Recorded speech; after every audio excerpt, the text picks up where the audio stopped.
Charlie Belfontaine, and you're listening to the Homebuyers Hour. Good morning, everybody. We're on WCPT AM 820, where the facts matter. And in the studio today, we have what I consider a very successful real estate agent. She's been in the business for over 10 years. She's with Dreamtown Realty. She does a lot of work when it comes to training.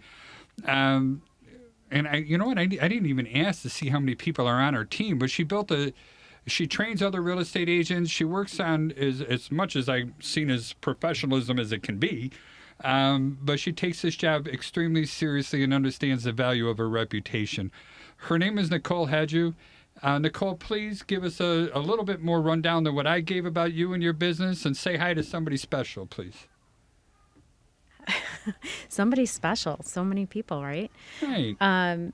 So thank you for having me here, and hi, family. Hi, my wonderful clients and family, and thank you for the nice introduction. And happy to be here. And yeah, I've been doing real estate for 15 years now. And 15 years. 15 I said years. 10. Thank you. Yeah, no, but you were right. Over 10, definitely. So 15 years in. Started part-time, as many of us do, because it takes a while to learn the craft and actually get paid for it, and learn how to have a consistent income in this business, because it can be hard, like times as such, right? With a lot changing in the market this January, and last January was so different. So I think every year, every one of us in this profession, inspectors such as yourself and attorneys such as Patrick, we always have to up our game and learn more. And I help, other agents do the same. And we're going to dwell into that. I want to know more about how you help the other agents and how you coach people, because in our profession, in the real estate business, and this is except maybe for the attorneys, just because it takes more of a degree for them.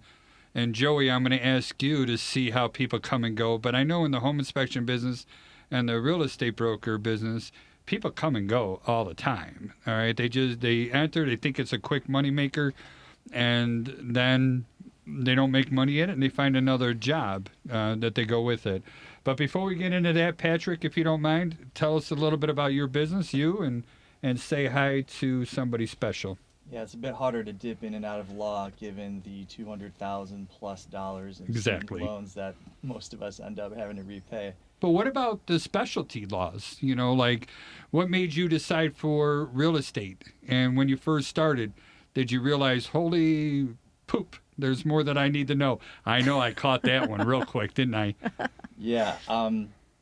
Perhaps you're paraphrasing what I might have thought in terms of the exact phrasing of it, but I'm glad you asked, because my name is Patrick Loftus. I am a real estate lawyer with Loftus Law. If you were to want to contact this real estate lawyer, you could do so by calling or texting 773-632-8330. And to answer your question, to be honest, when I was in law school, I thought I was going to be a rich corporate lawyer when I graduated. And then it turns out no one wanted to hire me to do that. And so... That's rude. Tell me about it. Tell me about it. So as time went on, I did a whole bunch of different kinds of law. I was a general practitioner, and it led me down the path of realizing that real estate law is really the one I want to be doing. And so... What was the trigger that made you think that? Well, so my mom is a real estate agent. Yes. She was one of the first people willing to send me business. And when I saw that people were being handed checks at the end of closings, I was like, I want to do more of these. That is a nice thing. Hey, Joey, what is it, how much education and testing and stuff does it take to get into the mortgage world? Man, a 20-hour safe MLO class. That's it. That's it's it, so on easy. 20 hours. Yeah. Yours is shorter than ours. Low I thought we were the threshold, shortest. And then you still have to pass a test. How many people come and go in your business? Well, this year, I believe it was a little over 50% didn't renew their licenses. So a ton of people came into the industry, obviously, for COVID because they saw easy money to be made, and all those people are pretty much gone. And the ones that are sticking around are are still getting weeded out. So, yeah, you can come and go pretty quick here. Yeah, I watched the real estate numbers and I watched the home inspector numbers. And I know real estate agents, they renew their licenses November 30th of even numbered years. Please correct me if I'm wrong, April. Nicole. I did say that, April 30th of even numbered years, right? I think you said And- November, but it is Oh, Yeah, April. if I it said is November, April. I was talking about home inspectors. Home inspectors are November 30th of even numbered years. Real estate agents are April. And sorry, mine said one thing and the brain said something else. We lost 30% of our population last month, and I'm still waiting on numbers today. My contact at the Idea PR was sick, so they started giving me numbers yesterday, but they weren't quite accurate, so they're reworking them today. So Joey, say hi to somebody else and give me the contact information from you and do your super secret disclosing stuff that you need to do, please. Yeah, Joey Matthews, the VA Loan Nerd, NMLS 1330694. Hi to Omaira Rios, who is the world's greatest processor. I love it. She makes up for me being the okayest banker. So as long as you have one great person on your team, you can have one okay person. So So you're kind of unique with that. I mean, how do you find the great people where it comes to it? I'm doing a little, song and dance, I guess, over here just because I value you so much. And I know you're a little anal retentive, all right? And I don't mean that as a cut down or a disrespect. I'm actually giving you a compliment on that because I always try to tell myself, how do I set myself apart from my competition? And I kind of think the same thing for Patrick and even you, Nicole, and you too, Joey. What would make you special for that? And to me, it's, and please correct me if I'm wrong, but it's making sure those I's are dotted and T's are crossed, and there's a lot of forms that need to be filled out to make sure everything goes smooth. True? no, for sure, absolutely. I cross every I and dot every T. So we make sure that our docs come in solid. So do I make Omaira's job easy? Yeah, that's my goal. And I we wanna did make sure catch that, by the way, crossing your I's and dotting your T's. Don't think Yeah. we didn't. What a stinker. Yeah, I'm hilarious. My mom tells me so. So, no, it's really just making sure that her job is easy, because if her job is easy, the more files we can push, the more people we can help. And at the end of the day, the number one thing for me is helping as many people as I possibly can. And obviously them sending other people for me to help. That's right? rewarding. And if they're sending me people, absolutely. If they're sending me people to help, that means that they had a good experience, period. Right? So, Without a doubt, it's the biggest compliment you could get, and it's extremely rewarding. And I know Joey was a fireman, like I was too, and I got into that business because it's rewarding. But then doing what we do now this is my 30th anniversary. Can you believe that, of being in the home inspection business? January 1st was 30 Congrats. years. Wow. It is a wow. So you got into this business when you were 19, huh? 9. No, 9. Because I'm 9. 39 That's now. right. He's 39. Right. I'm Amazing. glad you guys remember my age. Awesome. And I was good. All right, like there's no tomorrow. So Joey, what's going on with the numbers? What are our feds are going to be nice, so that means our mortgage rates are going to be nice, and then the market is going to pick up, and we're all going to be super swamped. And Woohoo! I think it's gonna be I think it's gonna be a really good year for in 2023. I was expecting Q2 for a real big pickup, but already this year. So typically in this industry, you see a pickup after the Super Bowl, because like it's all holidays from Thanksgiving to the Super Bowl, right? This year, after New Year's, I started getting just loads of pre-approval requests coming in. So Wow. I think it's picking up a little bit earlier. Part of that, I don't necessarily know if it is a rate thing or what it is, but obviously rates are down a little bit from when they peaked in August. Of late, the most recent news, wages missed, right? So what do you mean by that? They Treasury- missed. So, oh my gosh. So I know, hard questions. I know, right? So when you're looking at inflationary periods, you would expect increased wages, but in this case, we are seeing not that. So last week, I can't remember what day it was, they reported they have expectation for wage. Sorry, I'm now I have to think about what the market calendar actually said. Wage expectations, and we fell short of what of that expectation. So they anticipated people being paid higher wages, but Okay. that is not what's happening, right? So that led to a strong purchase market of the bonds, and as more people purchase bonds, the yields on them drop, right? The exact opposite of how the stock market works, because you buy stocks, stock price rises. So tomorrow is our big day because we have our inflation numbers being released, right? Okay. Our consumer price index. My expectation is that we are going to be shorter than we have been the last two reporting periods. The last two reporting periods, they came in 0.2% under what they were expected to be. I think it's going to be under 0.3, 0.4 maybe. So I think it could be a really good day for bonds and mortgages. And at the end of the day, what people are really trying to anticipate is what the Fed is going to do regarding regarding future Fed funds rate increases. Right? And when Are they is the gonna do next one that they're going to talk about?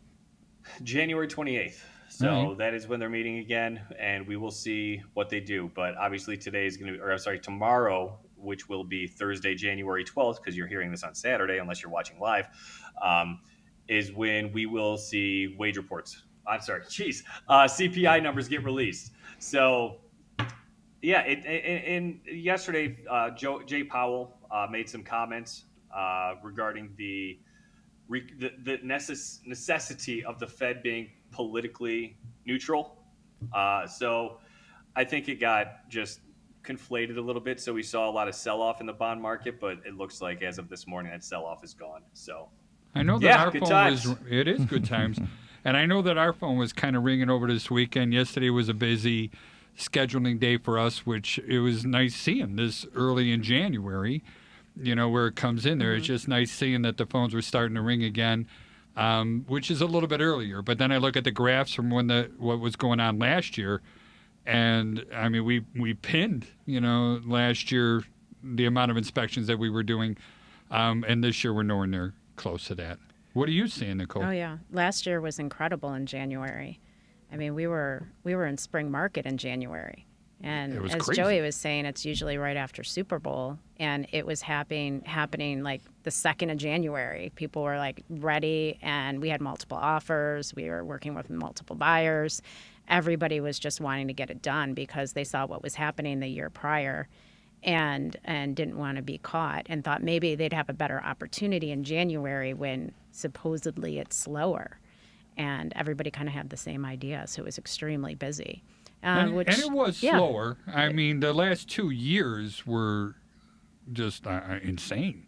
Oh yeah, I've never, in the 30 years I've been doing this, I've never seen markets like that before. No, it was low hanging fruit. It's just everybody was wanting in. Until you wanted to get in, then that fruit was hard to reach. Then it was harder. Then some people know? gave up. Some people were still diligent about And I'm getting talking it about done. buyers. I'm not talking about the real estate agents. Yeah, But the you're right. buyers. Yeah, the buyers. And it was hard to find a home for a buyer. I don't know. Patrick, did you have a lot of people coming and going? Oh gosh, I'd have to look back at my numbers, but the overarching theme of my business since, let's say, March of 2020, what happened then, is that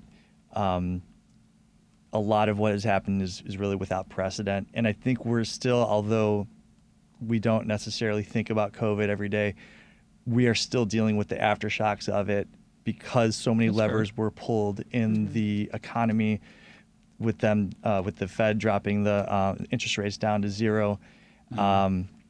Just some things that whenever you pull these levers, it's going to reverberate. And I'll use an example like Joey keeps saying of the Fed overcorrecting. Yeah. They keep pulling this lever harder and harder, but you don't see the effect until months later. And they have a hard job. Let's not make it sound like they don't know what they're doing. Their job is really hard. Yeah. And so they're doing what they think is best. Now, if Joey's right, then we're going to get rid of the Fed chair in his district, and we're going to appoint him the Fed chair for, I don't know what district he's in, but because it will turn out that he's smarter than the Fed chair there. So we'll see what happens. Joey, you going to take that job? Sorry, I had to think about it. I'm absolutely not going to take that job. Not a chance. Do you realize how many mortgage brokers you're going to have making fun of you if you took that job? Because I know everybody should agree with you. I just don't think they will. Oh, no, absolutely. So fear of missing out, FOMO, that's always one of what I see as the biggest driver. And I guess that's why I kind of ask you, Joey, all the time about the rates and where they're going. And when I see them starting to correct, and I still, Patrick, I still laugh at this, and Nicole, I don't know how long you've been a homeowner either, but I go back to late 80s when we bought the first house, and we were at 17, 18% interest, and then people are complaining that they're at 6. And I remember when it dropped down to 10, and I was so thrilled about that. I'm like, lock in now. It'll never get any lower than this. And then Patrick was just saying 0 again. Do you see that? That FOMO is going to come into play at all or not? And that's to you, Joey. I think I don't know. I think obviously there was a lot of FOMO this past year, and I think a lot of those people that had the FOMO are finally just like, all right, we need to bite this bullet because rates are coming down a little bit, right? We're going to have a refi market in the next year or two still. It's hard to tell or talk with a client that either has done this before and their first time they bought a house was in 2020. Because a lot of the people that I helped in 2020, 2021, if they were a first timer, they may be looking at buying again already, right? A lot of people jumped into something that they didn't love because they saw the rate and they wanted it because it didn't cost a lot, but it wasn't what they needed. So that's a big thing is rates, they come and go, and they will for the rest of your life, right? So I tried to make sure that people are just conscious of their budget. Be budget conscious. Know what you can afford, and make sure that if you're buying something and you can afford it, that you love it. Don't just do it to win. That's what drives me nuts the most. But yeah, sorry, I know the question was about FOMO. I think no, that's perfect. I wouldn't mind getting Nicole's take on that too. What you just said about winning or finding, and I'm going to switch Joey's words up a little bit, the home of your dreams. That's the greatest thing about being an American or being in the United States is home ownership and owning a piece of land. What do you see on all that? Well, I think a lot of these buyers are looking at, okay, what are the two factors here? It's price and what their payment is. So they want to get in and having a bit of FOMO, but at the same time they're looking at what their expenses are. And in determining if they're going to get into the market or not, they're looking at their down payment and what their monthly charge will be to own, to get into the American dream. And a lot of people are waiting for a better opportunity right now. When I read your bio, there was something in there where you talk about getting to know your clients, all right? And you ask a lot of questions and you find out who they are, what their expectations are. And I see how that relates to what we're talking about now, finding the right house for the right person, for the right reason, and doing it the right way. And give me some examples. What are some of the key figures to where you're going to start looking or aiming your clients in that direction? So I always ask, what are your goals? What are you trying to accomplish here? What are some of those goals that people would give you?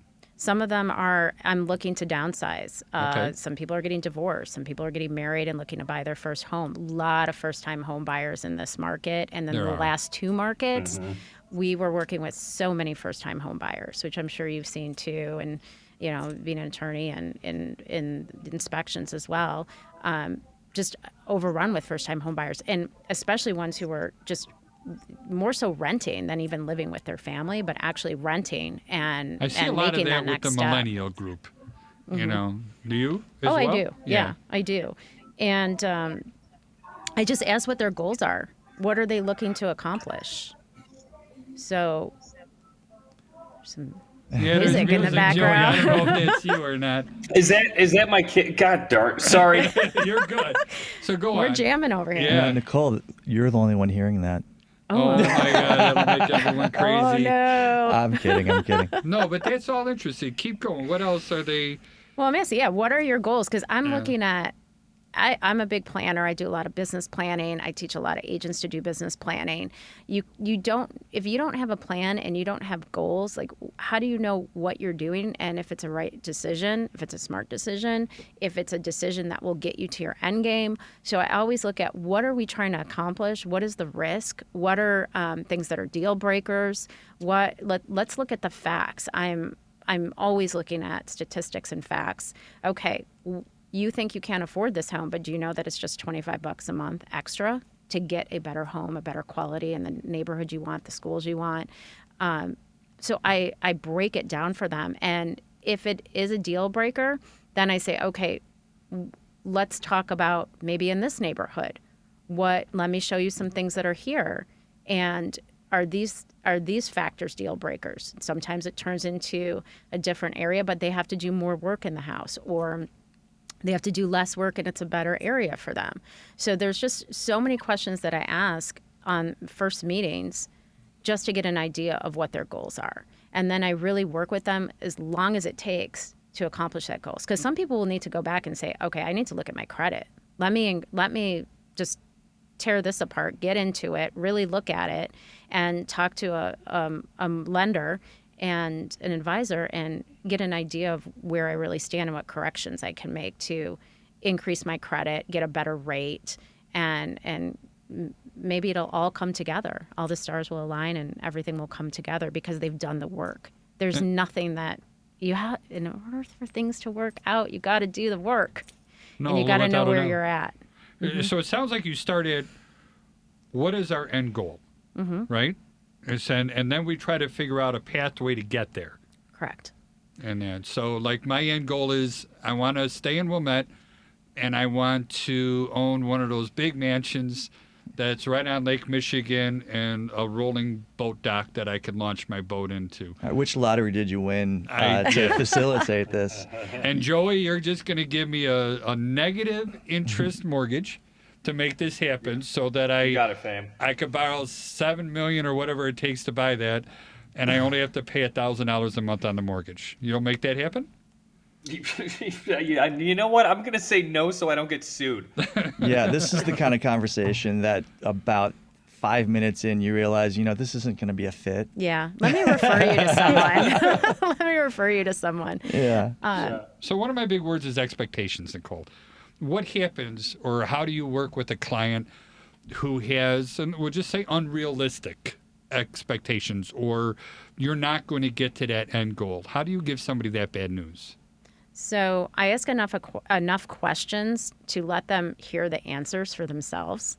Okay. And sometimes that's what it takes. Other times it takes actually taking them out, having them talk to other professionals, maybe get on the phone with, like, I would say, okay, Charlie, who's your financial planner? Let's talk to your financial planner and come up with a plan on getting you that beachfront home, right? I'm never going to get that home. I'm not leaving my little farmhouse. That's not going to happen. Well, your farmhouse Marty would seems shoot nice. me if I got rid of my orange refrigerator. And yes, I do have an orange refrigerator. Nothing wrong with that. I do like the idea of starting with a really concrete goal in mind. If you really just have vague ideas about, well, this is sort of where I'd like to be, or this is how much I can afford, it really makes it difficult to formulate a plan or even determine, like I think Charlie was alluding to, and also you were just talking about, whether that goal is realistic. And once you develop the plan, you say, well, is this plan workable? Yes, great, let's move forward. If no, then how do we modify the plan, or how do we modify the goal rather, so that there's a doable plan? And that to me sounds like a much better process than just starting with vague notions of, this is how much I can afford and these are the areas I sort of want to live in. Right. And I think in our industry too, like when you're working with a professional who's actually done the work themselves in their own lives to reach goals that they've wanted to reach, we are better able to help our clients that way too. Saying, practice what we preach and show by example. Okay, this is what I did to get from A to B or A to Z. This is how I worked it. And here I am now. and here's some professionals, here's some partners I've worked with in the past, and refer to really great people who can collaborate and make that dream come true. Because as we know, it does take many people to make this happen. Nobody is ever, successful on their own. Yeah, Oh, absolutely. Nicole, if you don't mind, if somebody has more questions about, this subject and getting to the end results, how do they get hold of you? So my cell is 773-727-2199. And you can also email me at nhajdu, H-A-J as in Jack, D as in David, U, at Dreamtown. And a phone number, please? 773-727-2199. Terrific. Patrick, how do they get hold of you? I really appreciate someone who says their name, spells it, and then uses examples of exactly what letter they're using, because I'm Patrick Loftus. Loftus is L-O-F like Frank, T like Tom, U-S like Sam. And yes, I didn't just make that up. I say it all the time. I do too. You'd think, that these are not long last names. How hard could it be? Turns out They are hard. Yeah. Try Bellefontaine, guys. I got F's and T's that rhyme with P's and S's and you got an N's E. and You got an E at the end that That I goes- know. yeah. Then they want to know if I'm Italian or not because it ends in a vowel. I'm like, no, it's French. Don't hate me for that either. So, but I get it. Joey, how do they get hold of you? Sorry, Patrick. Well, you can call or text me at 630-235-2405 or find me across all the social media platforms at the VA Loan Nerd or thevaloannerd.com. And if you're not up at 6 a.m., if you're actually watching this either live or taped, there's my number right there. Right there. Right, he is pointing to it. That's awesome. So, Good job. before I went around and I guess I had to put our company out there, Chicagoland Home Inspectors, right? Our website is www.thehomeinspectors. And I'll do a little spelling. That's O-R-S. It is plural, and it's a .com at the end. We also manage and own the Home Inspection University of Illinois, and that's the HIUIL.com. And if you're interested in joining the home inspection profession or you want to learn more about our trades, let us know. We'll do everything that we can to help you. Joey, we were talking about, preparing people before we went ahead and gave out our names. And I'd love to hear between you and Nicole, please, and thank you, about pre-approval processes. I see and the value of them and not just the value of them, but how we do it. I mean, I've seen people go, yeah, I'll just write the letter. And then they throw a letter at you here. You how much you want to be approved for? $7 million? Okay, here's your pre-approval letter for $7 million. And then their dreams get crashed. All right. Joey, tell me a little bit about, the problems with going that route and some other alternatives, please. Yeah, so going that route, I literally am dealing with this today/yesterday. I have No way. a soon-to-be client. They'll be my client shortly. They're I'm not going to say what they do, but I know what their income is based on what they do. However, I'm still not going to pre-approve it because I need pay stubs. I don't know if they're paying child support. I don't know if there's maintenance. I don't know a lot of things unless I see it, right? So long story short, when I do a pre-approval, I'm not going to just give you a pre-approval, right? If you're just asking me to send you some toilet paper, go talk to a company that will do that. That's not me. So I want docs. If you are a W-2 employee, I want your last 2 years W-2s. I want your last month of pay stubs. I want your last 2 months of bank statements for whatever you're going to use for closing, right? And if this is for VA, pre-approval. This isn't. This is for pre-approval. Yeah, absolutely. I try to think like an underwriter so I can get ahead of like bumps in the road, right? And like what I brought out with pay stubs, if it's a state that handles child support or maintenance, you'll see those deductions on the pay stubs. We have to make sure that we include that as a debt or a reduction of income on your application. Or Because- as income otherwise if somebody's receiving it. If you're receiving it, but you won't see that on a pay stub. You would see that coming through on their bank statements. Okay. But those are things that really matter because I have seen people come to me after getting denied, and I'm like, well, I can tell you why you got denied. I can't do this house for you because it got denied for a reason. You should have never been pre-approved for it, right? At the end of the day, it's really just a matter of not trusting lazy people. If you get a pre-approval without having even your credit run, which there may be people who do that. I'm not going to say who does, but there may be people who do that. That's a problem. You can't trust that. No. You should see what I see, Joey. We're sitting in the room here, and when you threw out the lazy word, eyebrows popped up, and that it was kind of funny in its own way. However, the one thing, and I'm going to defend you a little bit here, we all know that there's good and bad in every one of our professions, right? 1,000%. And yeah, absolutely. And for you always call the people that do a poor job lazy lenders, all right? And for me, it's always going to be, lack of knowledge for home inspectors and that. But Nicole, getting to you on that subject, do you get involved in getting people pre-approved? Oh, definitely. What do you mean? Well, you don't just leave it up to the lenders? And forgive me if this sounds like an ignorant buffoon question. Maybe I am. All right, I'd like to know more. Well, I don't take over their job because they're experts, right? Joey's an expert Not in all. what he does. Not all. I'm going to argue with that a little bit. I love a realtor who knows enough to pre-screen, right? That's huge. It's Correct. huge. I pre-screen because I do not want to waste my time. I do not want to waste their time. I don't want to waste my preferred partner's times. I don't want to waste other agents' times because getting into this business when you're new, you're so happy to get a client that you're like, oh, okay, yeah, you want to see this house? Let's go. We'll take them to see this house. And then you learn that they're not pre-approved. They don't have money. They have no idea what they can afford. And it's just, you're running in circles and you're on a hamster wheel. It makes absolutely no sense. So especially when I train in my classes, I tell people the first thing you do is find out if they're pre-approved and then guide them in that process and why it's so important. Because I say, listen, you may think you're approved for $300,000, but if there's a chance that it actually works in your budget to be approved for a little bit more in the area that you want to be in, you're going to get a better quality house, have a better experience, you're going to have less issues with the house. Or if you're not looking for something to flip and you want something all new, something that you have to remodel and you want something brand new and turnkey, that's a different price point. So we really have to figure out what the foundation is. What are you working with? What are we working with? And that's where I then refer a qualified lender. And we did get a question come up from Facebook. Do you guys do anything different when it's self-employed people? Do you need more documents? And Patrick, you giggled a little bit. Share what, jump in if you want to jump in, please. It's complicated. Joey, you will know I have not borrowed money to buy a house in a few years, let's just say. But yeah, Joey, you could probably, I'm sure, elaborate about exactly how much more complicated it is when someone's not just working off a W-2.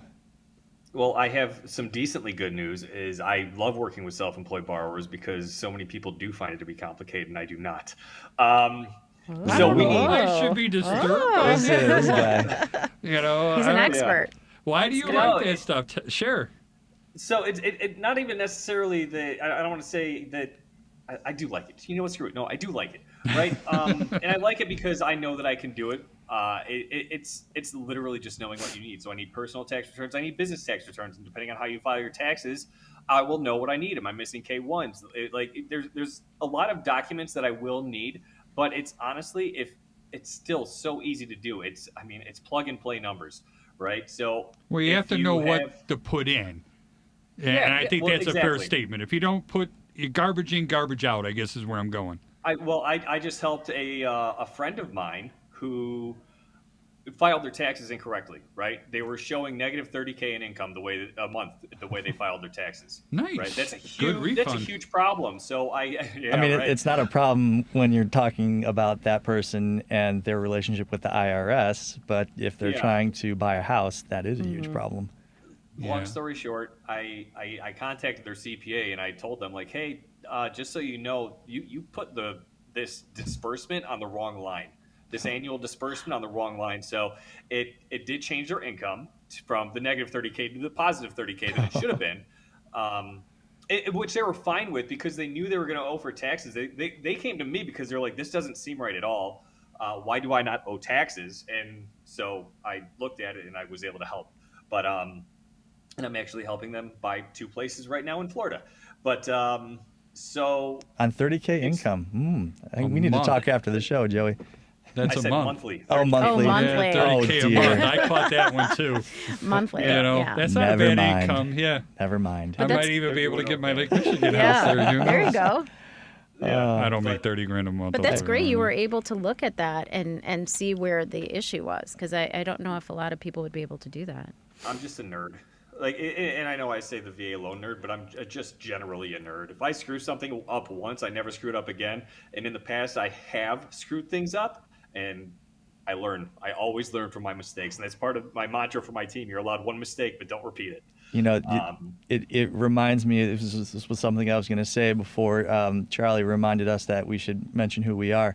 Experience matters. And does. so, Yeah. you know, all of these stories, Joey, that you tell, Nicole, that you can tell, Charlie, me, it is, the takeaway should be that, wow, these people have a lot of experience and they've seen a lot. And I see new stuff all the time. And that's the crazy thing is, as much as I've seen, as much as I've dealt with, as many things as I can spot and identify, there's always something new coming down the pipe.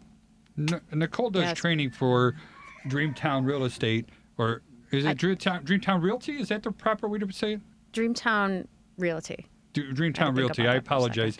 apologize. And I do training as well for home inspectors, and I share all these, and I don't know if this is a word or not, but I'm going to call buffoonic, type of mistakes that I have made. I like it. That sounds like In a the plague past. from like the medieval times. I know, the right? I'm grinning buffoonic because I'm plague. loving it so much, But I share all the dumb things that I've done in the past. Everything Oh, yeah. from, like steep roofs. I want to walk a roof, so I get up there, and I'm on this, like 8, 12, 10, 12 pitch roof. It's super steep.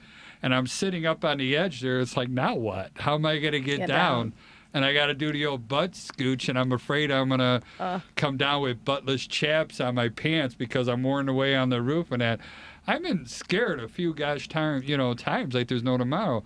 But I guess that's the same thing. Do you do that with the agents that you're trying to bring in here? You share? I mean, I know we all make mistakes. I'm not trying to be critical, but do you own up to them and share them? I own up to a lot. Can I I've learned get that you to life do is one so now? much better when you own up to your, Yeah, it's Give just us some of the big ones, or one of the big ones. I'm sorry to do this to you. Oh my goodness. You're next. Don't worry. Well, see, here's the thing.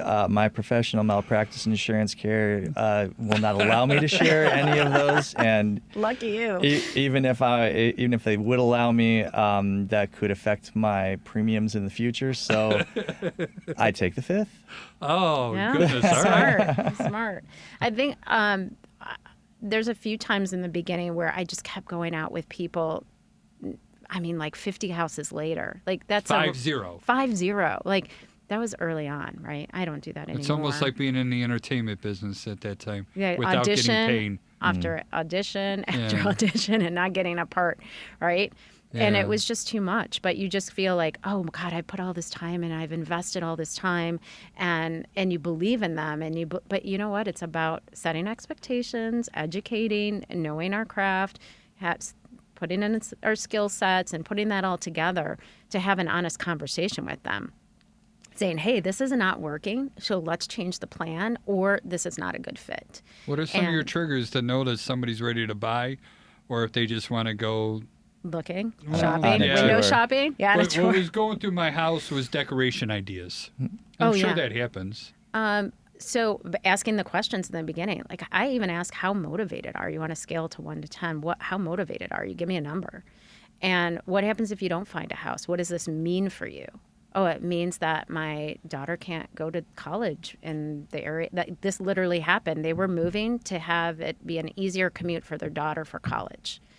And we actually went through Admirable. 3 different contracts because they also had a daughter that was getting chemo treatment and was in a wheelchair. So it was very specific, and the house had to be very specific. I knew they were going to buy, but that was something where we went through 3 deals, and I knew that they were going to buy. They had a need.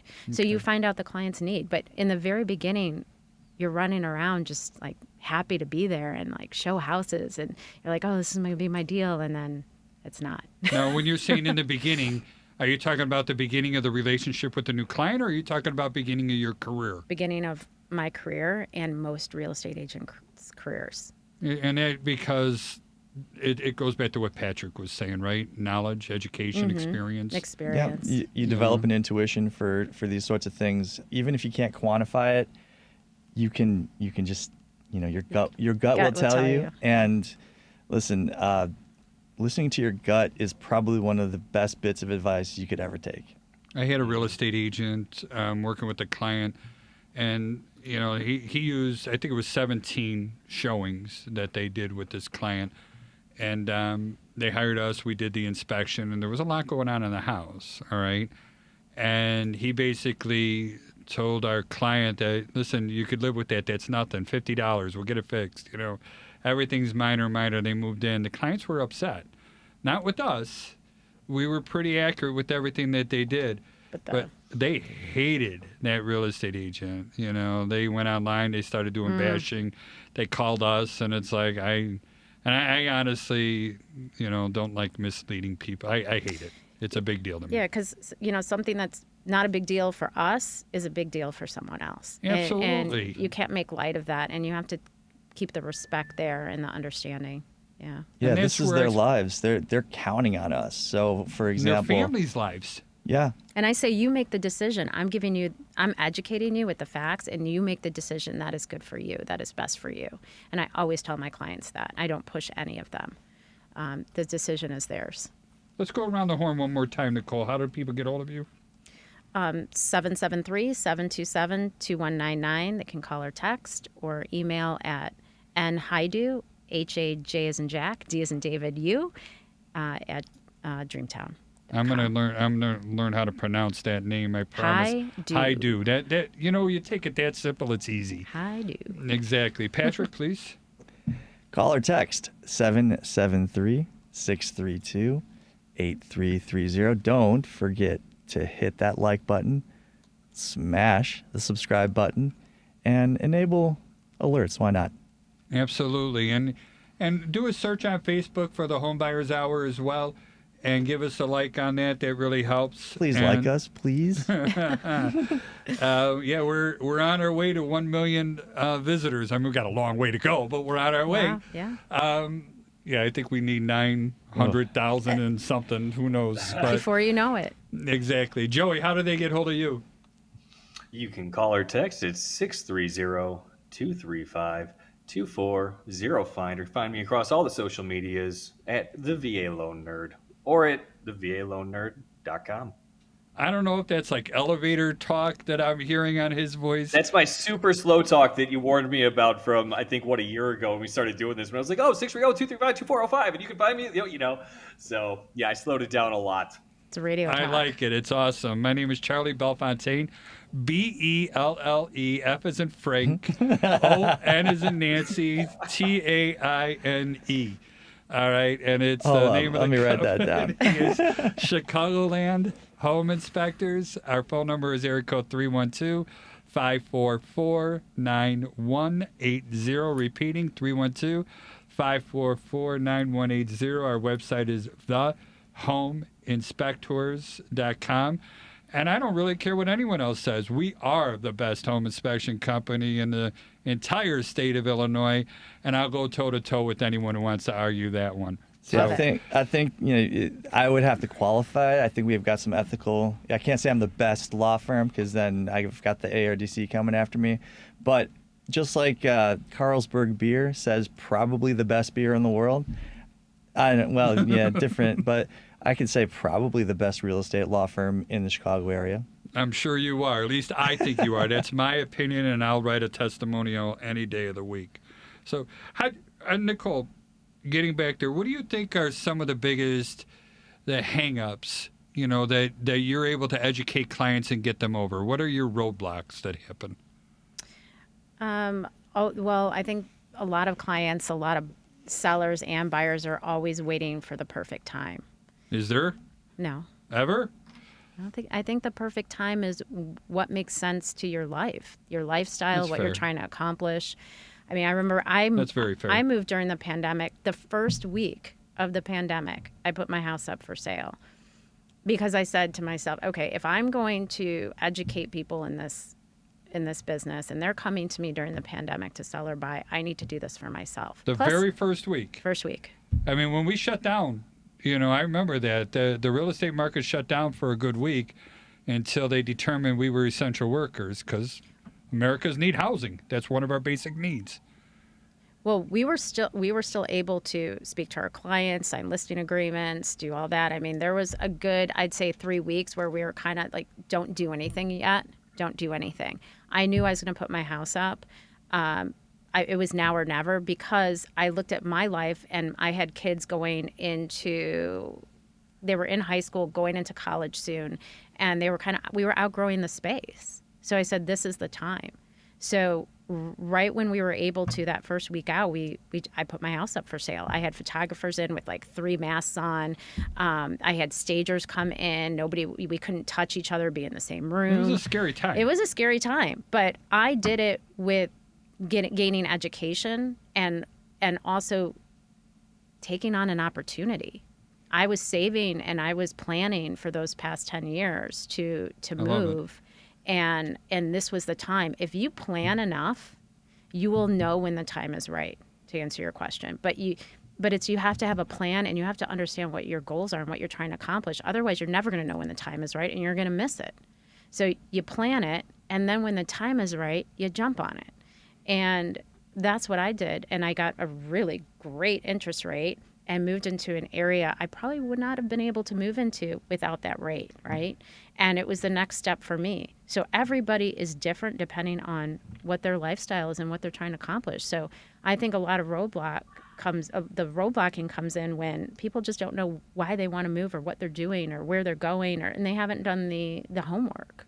Now, do you have a lot of these questions, these interview questions already pre-written? I mean, is this a form? It is. That people fill out? And I have my team. I had a bigger team, and now I've narrowed it down. So I have 2 other agents on my team and an assistant, and we have forms. And I tell all my newer agents, memorize this. That people are going to call you in the car, memorize this form because you're going to be asking a lot of questions.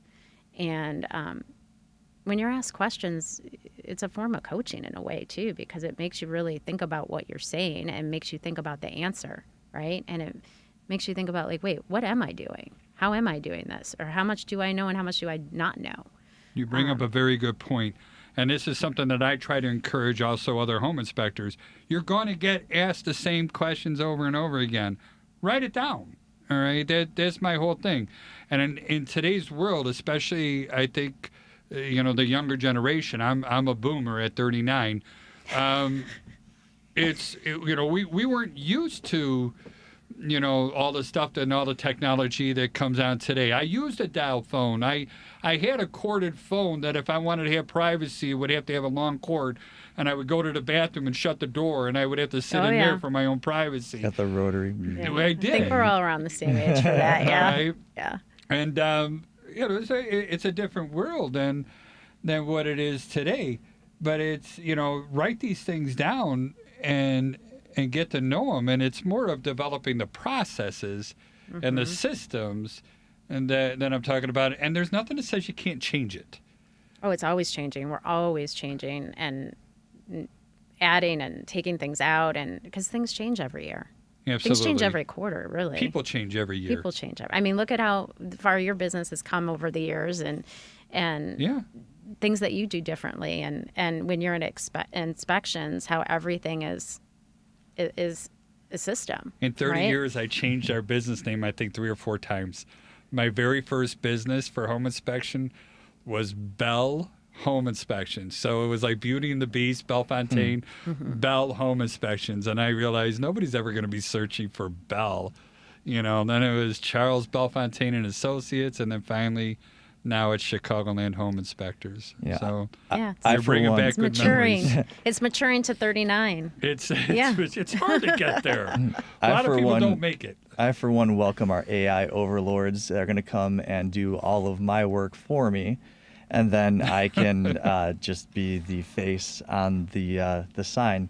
Skynet. I don't The actually. What pretty you're face. talking about, I yeah. actually have a sign. Nicole, I'm really interested to hear that story you just told, because I don't think there's anyone else I can think of that really lived it in the way that you're describing. And I can only imagine that that must have given your clients quite the edge when they were in that.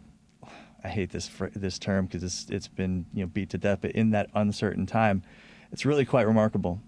Oh, thanks. Yeah, I felt like it was the time. I felt like everything was happening for a reason, that I worked so hard in planning, and then here's my time to do it and help my clients, and I put it together. And then I was able to say, hey, listen, I've done this. So there is a way to do this and a way to do it safely and capitalize on the opportunity that is taking place right now for those who planned well enough to take that opportunity on. Now, It took me 4 months to find a house, but... Yeah, I did. I literally did the opposite. I was a week from putting my place on the market. I had just had it painted, was ready to go, took all the clutter out, and all of a sudden, you know what? I think I'm just going to stick around where I'm at because things are. Uncertain. I don't know what's going to happen. If had I moved forward, I wouldn't have been sure that I was going to have real estate transactions to continue. Now, in hindsight being 2020.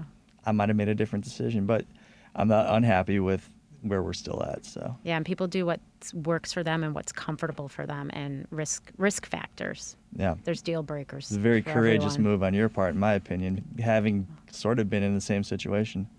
We bought our first house in, I want to say late 80s it was, and we lived there for 10 years. And we bought it for $100,000. We sold it for a little over $200,000. It's not so bad in 10 years, doubling your money and that sort of thing. But I've always, the 10 years that we were there, I never painted that house until I went to go sell it. No, Typical. Same. Typical. Is it? Yeah. Good. I'm not alone on that? No, I got really my house felt bad perfect. because it's like, why? I love this house. Now I don't want to move. And all it needed was a paint job. And it's amazing what a little bit of paint will do on the inside of the house to change how you feel about Tell that. that to everyone My who's selling. accent wall, ooh, sexy. Was it dark red? Because that was in style That was for in a style while. for a while. I It was in actually style. did that in one of my Or like places. a hunter My whole green. office had Yeah. Yeah. It is like a charcoal gray. It's, Oh, see, that's nice. That's nice. classy. That's That's nice. what I repainted to. That's nice. I think, what is it now? Something gray, agreeable gray. Yeah. agreeable You've gray. heard that color? Oh, of course. There's like I recommend- sea salt. Yeah. Sea salt? Oh Sea my salt God, I think and that's in there too. Agreeable gray. Are those popular colors? Edgecombe then? gray. Yeah, they're all they're buyer grays. Oh God. Buyer colors. And I did it on our new construction that we did on our remodel. We put everything in there. And I had no idea. I let my wife pick out everything, and I got to say that I was going a little bit batty and stuff like that. But listen, we are running out of time. We got less than a minute to go and stuff like that. So I'm just going to ask for, real quickly, give us your contact information and one fast. Joey Fast. Joey Fast about Early just Joey Fast. if you could tell one person one thing to be successful in real estate, what would you do? Business planning. Business planning. And your phone number again? 773-727-2199. Thank you, Patrick. You too? 773-632-8330. Build a good experienced team. That is key. Joey? 630-235-2405, theVALoanNerd.com. I would have gone slower, but Patrick took up so much time right there. I'm a lawyer. I don't do slow. Sounds Very I good. don't do deliberate. fast. I don't do fast. Jeez Louise. All right. My name is Charlie again, and I want to give a special thank you to Devin Tingle. He's our producer, makes everything happen. Another special thank you to Bernie, because I know he's sitting out in the driveway right now listening. I love you to death. This is the Home Buyers Hour on WCPT. Thank you for listening, and I am out.